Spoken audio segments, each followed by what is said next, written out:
Faut que je boive un coup, j'ai déjà parlé 25 minutes et là faut que je retourne la même vidéo.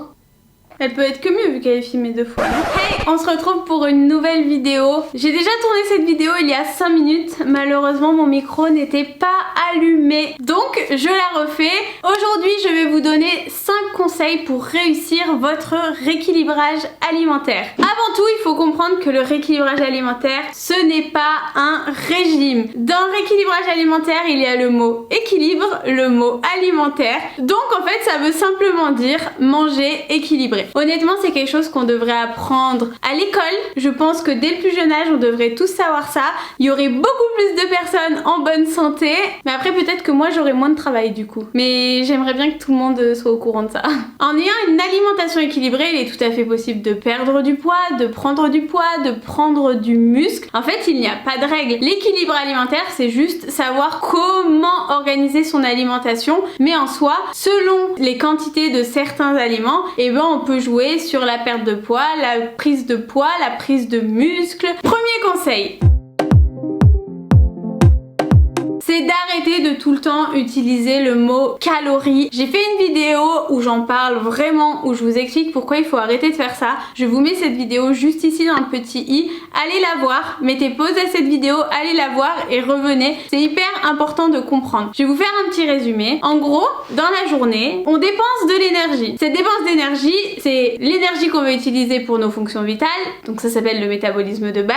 Mais c'est également l'énergie qu'on dépense lorsqu'on va marcher, lorsqu'on va faire le ménage, ça dépend des personnes. Pour résumer grossièrement, si vous dépensez 2000 calories par jour, si vous apportez 2000 calories par jour via l'alimentation, vous allez maintenir votre poids. Si vous apportez moins de calories que ce que vous dépensez, hop, vous allez perdre du poids. Si vous en apportez plus que ce que vous dépensez, vous allez prendre du poids. Donc en gros, si vous mangez 2000 calories, on est d'accord que vous allez ni perdre ni prendre du poids puisque vous allez vous maintenir. Que vous mangez 2000 calories de McDo, de bonbons, de chocolat ou 2000 calories avec des assiettes hyper équilibrées, hyper rassasiantes. Dans les deux cas, au niveau du poids, on ne verra aucune différence. Sur l'instant T, parce que ce n'est pas la même chose dans plusieurs jours, plusieurs semaines, plusieurs mois, plusieurs années. Le fait de manger mal équilibré, de manger des repas vides de calories, eh ben ça va perturber le microbiote, ça va diminuer le métabolisme, ça peut créer plein de maladies métaboliques. Honnêtement, il n'y a rien de bon à manger des calories vides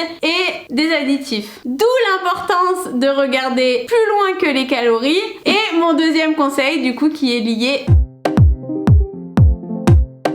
c'est de bien comprendre les nutriments. J'ai fait un post Instagram que je vous mets ici pour expliquer les nutriments. Je vous invite vraiment à le lire, à l'enregistrer. Ça vous évitera de regarder 20 000 fois cette vidéo. Il y a 3 nutriments qui sont essentiels. Le premier, c'est les glucides. Les glucides, c'est ce qui va vous apporter de l'énergie. Les glucides, ils sont stockés dans le foie et dans les muscles sous forme de glycogène. Et les glucides, lorsqu'il y a plus de place dans le foie et dans les muscles, eh ben, ils vont tout simplement être transformés en graisse pour être stocké dans le tissu adipeux. Donc le tissu adipeux, c'est le tissu graisseux tout simplement. Deuxième nutriment, ce sont les lipides. Les lipides, je le dis une bonne fois pour toutes, ne sont pas responsables des kilos en trop. Il y a un énorme amalgame entre graisse des aliments et graisse corporelle, nos petits bourrelets. Ce n'est pas parce que vous mangez une cuillère d'huile que l'huile, il va directement arriver et créer un bourrelet. La preuve, c'est que les glucides et les protéines en excès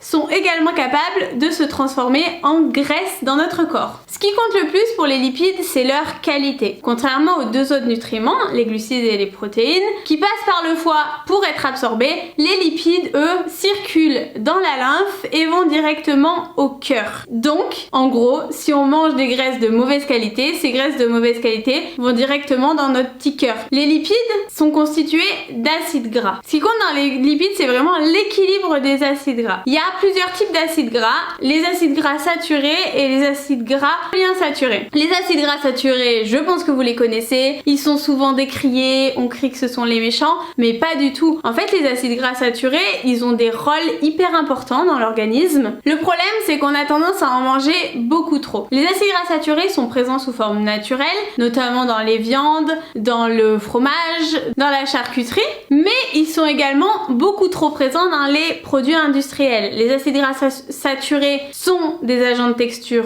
pour les aliments industriels. Donc le gros problème, c'est qu'on a tendance à manger 3 fois plus d'acides gras saturés parce qu'on en retrouve partout. Si on mangeait uniquement les acides gras saturés des produits naturels, il n'y aurait pas de problème. Mais le problème, c'est que entre la viande, les biscuits du commerce, la poêlée qu'on achète qui est déjà préparée, le machin, le truc, et ben on se retrouve à dépasser le quota d'acides gras saturés. Et dans ce cas-là, quand on en consomme en excès, ça peut être un risque de maladie cardiovasculaire. Les acides gras insaturés, il y a deux types, les monoinsaturés et les polyinsaturés. Les monoinsaturés, principalement connus sous le nom d'oméga 9, ils sont protecteurs des maladies cardiovasculaires. Les acides gras polyinsaturés, mieux connus sous le nom d'oméga 6 et d'oméga 3, sont essentiels. Ils sont essentiels parce que notre corps n'est pas capable de les synthétiser, donc on est obligé de les apporter par l'alimentation. Il existe une autre catégorie d'acides gras, ce sont les acides gras trans. Et ce qu'il faut bien comprendre, c'est que ces acides gras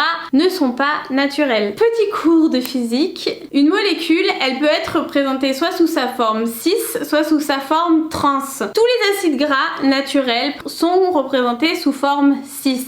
Les acides gras trans, c'est tout simplement l'humain qui chimiquement a réussi à casser la forme de la molécule d'un acide gras et le faire tenir dans sa forme trans. Donc c'est tout sauf naturel, c'est de la chimie et c'est présent dans la majorité des aliments industriels puisque ce sont des agents de texture, des conservateurs et honnêtement, il vaut mieux arrêter de mettre de la chimie dans ces assiettes. Ils sont précurseurs de maladies cardiovasculaires. Bref, il n'y a pas à mettre de la chimie dans son assiette. Et le troisième nutriment, ce sont les protéines. Les protéines, elles sont indispensables dans le renouvellement des tissus, que ce soit la peau, que ce soit les muscles. Les protéines, elles sont composées d'acides aminés. Je vous l'ai souvent dit, c'est un collier de plein de perles d'acides aminés. Et parmi ces acides aminés, il y en a 8 chez l'adulte humain en bonne santé qui sont essentiels et qui doivent impérativement être apportés par l'alimentation puisque notre corps n'est pas capable de les synthétiser tout seul. Troisième conseil qui est lié au précédent, c'est de savoir comment organiser son assiette. J'ai fait ce post pour vous expliquer comment équilibrer votre assiette, donc c'est plutôt simple, clair. Il y a la moitié de l'assiette qui doit être des légumes. Cuisiner avec de la matière grasse parce qu'il faut toujours mettre de la matière grasse dans son alimentation. On aime le gras, on aime les lipides, c'est très bien. Il faut juste les choisir de bonne qualité. Un quart de féculents et un quart de protéines. Parmi les protéines, si on décide de manger des légumineuses, c'est intéressant de choisir en féculents des céréales parce que les légumineuses plus les céréales vont créer de superbes protéines de bonne qualité. Alors ce petit schéma est très simple, très ludique, mais honnêtement ça permet vraiment d'apprendre à équilibrer son assiette. Quatrième conseil, c'est de comprendre ce qu'il y a dans notre assiette. Alors c'est sûr que le jour où vous mangez riz, poulet, haricots, c'est facile. Le riz c'est les féculents, les haricots c'est les légumes et le poulet les protéines. Mais quand c'est un autre plat comme burger, lasagne, pizza, ça peut devenir plus compliqué. Si je prends l'exemple des lasagnes, alors dans les lasagnes j'ai des pâtes. Les pâtes ce sont mes féculents. J'ai également de la viande hachée, donc mes protéines. J'ai également de la sauce tomate, mais pas assez pour que ça représente les légumes, hein. Et j'ai de la béchamel et sûrement du fromage râpé qui représente ma matière grasse. Donc qu'est-ce qui va manquer avec ma lasagne? Des légumes. Donc avec ma lasagne, je vais manger de la salade verte, des haricots, du chou-fleur, des carottes, bref, ce que vous voulez. Il faut l'accompagner de légumes pour que ce soit 100% équilibré. Cinquième conseil, ne soyez pas trop strict. L'équilibre alimentaire, il ne va pas se faire sur un seul repas, il se fait sur plusieurs jours. Autrement dit, si vous avez mangé un jour pizza qu'il n'y avait pas assez de légumes, bah c'est pas grave, on ne culpabilise pas et le lendemain on rééquilibre correctement en diminuant un petit peu les féculents, en diminuant un petit peu les matières grasses et en augmentant les légumes. Ce qui est bien avec le rééquilibrage alimentaire, c'est que vraiment c'est un équilibre. On va pas se dire qu'il faut que chaque repas soit 100% parfait parfait. Par contre, on ne supprime rien. Ce n'est pas parce qu'on a trop mangé la veille que le lendemain, on supprime les féculents ou la matière grasse. Hors de question. Il faut bien comprendre un truc, c'est que notre corps, il continue de fonctionner. Si un jour on lui donne tout, le lendemain on lui donne rien, il va être perturbé parce que lui, il fonctionne toujours à la même enseigne. Donc il va pas comprendre ce qui lui arrive et malheureusement, c'est dans ces moments-là qu'on affecte son métabolisme. Donc vous le savez, si pendant les fêtes de Noël vous mangez trop, par exemple le 25 midi vous mangez trop, et ben le 25 au soir vous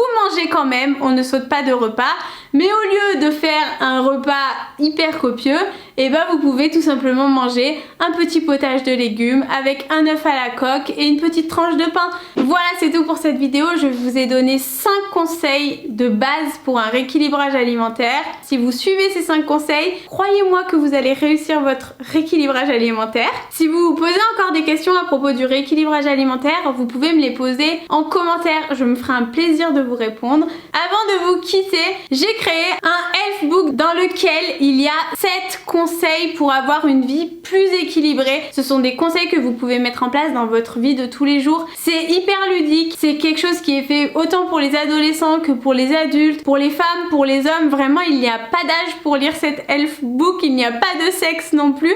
Et en plus, il est gratuit. Je vous mets le lien pour le télécharger dans la description de la vidéo. Téléchargez ce health book. J'espère que cette vidéo vous a plu. Si c'est le cas, pensez à me mettre un petit pouce bleu. Je vous retrouve demain dans une nouvelle vidéo.